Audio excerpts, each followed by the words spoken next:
Now, you're starting your 6th year in the legislature. Is it as acrimonious here as people might think? It really is not.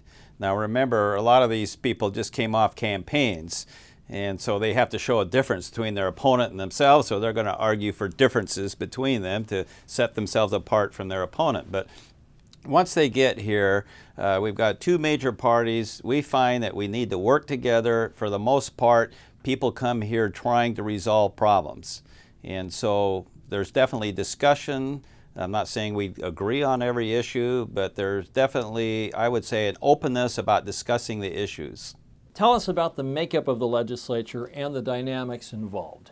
Very interesting, because this year in the House, the Republicans gained 4 votes. So now it stands 51 Democrats and 47 Republicans. So it's much closer than it has been in the last 5 years when I've been here.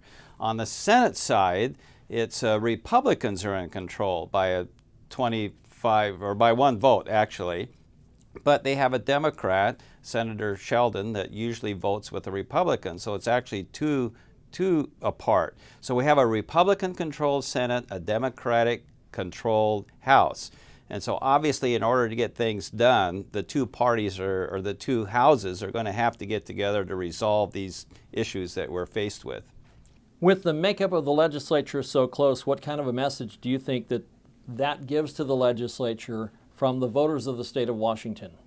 I not only think they voted it that way to make it close, but obviously they're pushing us to get the job done. Otherwise, to get together, to resolve our differences, to compromise if that's what we need to do, to come up with good solutions that will help our state. That's the message I've heard loud and clear. There are a number of people who say the legislature simply won't be able to finish within the 105 days because of partisanship. What's your response? I think we've got a good chance of finishing on time. And there's a couple reasons for that. Number one is that we have discussed some of the big issues, such as the budget, prior to even coming to session this time. And both the Senate and the House have had discussions during the interim. And secondly, I think there's an idea about where we are ahead of time. Otherwise, we have some pretty good numbers of where we are in regards to the deficit. The other part is good news in that our economic forecast is showing a positive trend over the last year.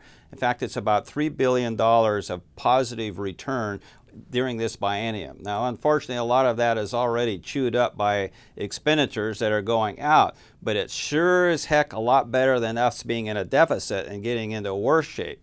So we've got some good reasons to get together and resolve these issues, and I think we've got a good chance of finishing in the 105-day period.